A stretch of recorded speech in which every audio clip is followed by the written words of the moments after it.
Representative Shapiro, thanks for taking time out of your busy schedule to join us for a few minutes. And good to be back with you, Stephanie. We're going to talk about a very important topic and a very timely topic in Pennsylvania right now. And this is the statewide ban, proposed ban for the use of handheld cell phones while driving. And you have been a long-time advocate for this cause. And this is one that dates back here. I have you first introduced legislation regarding it in 2006. Let's start off quickly explaining why you got involved in this issue.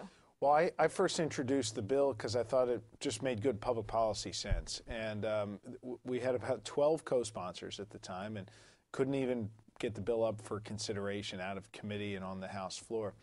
And since that time, we have grown in the number of co-sponsors and supporters of this legislation. Groups that had been opposing us in the past are now supporting us. And it's become, to me, more than just a public policy issue. This has become personal. I mean, I was hit from behind while driving by someone talking on her cell phone. I've gotten stories of death and injury on Pennsylvania roadways attributed to the use of these handheld cell phones and texting while driving. So this becomes something that's personal. People want to see this happen. Pennsylvanians, as you said, are incredibly in favor of it.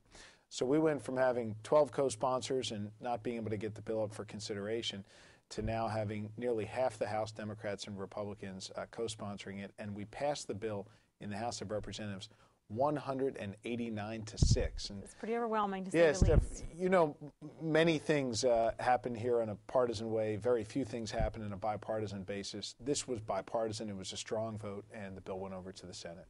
Now, this has been a 4-year battle, so to speak. Is it partly because it's a sign of the times that within this last 4 years since you've introduced it the first time, there's a lot more access to a lot of more electronics that you can have in your car? The iPhone wasn't even in, a reality at that point. You know, things like this. Are we trying to change with the times and keep up with them with a bill like this? You know, distracted driving was a problem 4 or 5 years ago, and probably just as much of a problem then as it is today. But there's much more awareness today. There's certainly been a proliferation of these smartphones. I mean, phones can do so much, and there's such a temptation to grab them while you're driving. And the reality is, I don't know that I've ever seen an issue change from a public perception standpoint in such a relatively speaking short period of time as this. We know that the dangers exist. We know that something needs to be done to save lives in Pennsylvania. And we know that we've already passed legislation to do that. I mean, we will literally save lives as a result of the bill that passed in the House of Representatives. Now, what the Senate did is a whole different story, but we in the House took a good, tough, strong stand on that. Let's go there for a second. What the updates recently, what the Senate has done. Let's talk about one group of individual drivers. Let's talk about teen drivers here for a second. Any driver is at risk when you get in a car of being in an accident for whatever reason. Sure. Let's talk about the issue of teen drivers and cell phones in their cars. Right. Where can we go with that? What's the latest that's happened with that, and where do you stand on that issue? Well, we passed part of the comprehensive package we sent in the House, limited the number of passengers teens could have in their car to 1, said that they would have a total ban on cell phone use, texting or talking unless there's an emergency, and required additional training.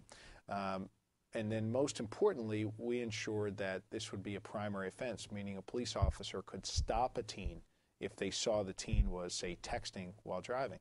The idea behind the stop is you want to stop the accident from occurring. You want to stop the injury from occurring.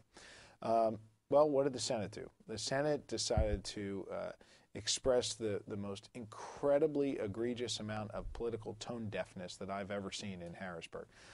Really, really shocking. They sent back a bill that made it a secondary offense, meaning you'd have to actually have the accident and then you'd get fined. It's basically like our seatbelt law right now. You can equate it to that. We're going to be pulled over just for that. Yes and no. Yes, in that it's secondary, but no, in that if you're not wearing a seatbelt and you get in an accident, you've hurt yourself. Whereas if you're texting while driving, whether you're a teen or an adult, and you have an accident, you're hurting someone else. That should not be a secondary offense. We should stop the accident from occurring, and that's what we did in passing the legislation we did in the House overwhelmingly. And the Senate just really, I think, demonstrated a lack of understanding of the real dangers that exist on Pennsylvania's roads. So very quickly, where do you think we have to go from here? What's next? We in the House need to reject the Senate version, insist on our language, and work on a compromise. The compromise needs to save lives. There is room to compromise, and hopefully we'll be able to find that. Okay, Representative Josh Shapiro, good luck. I want to thank you once again for joining us.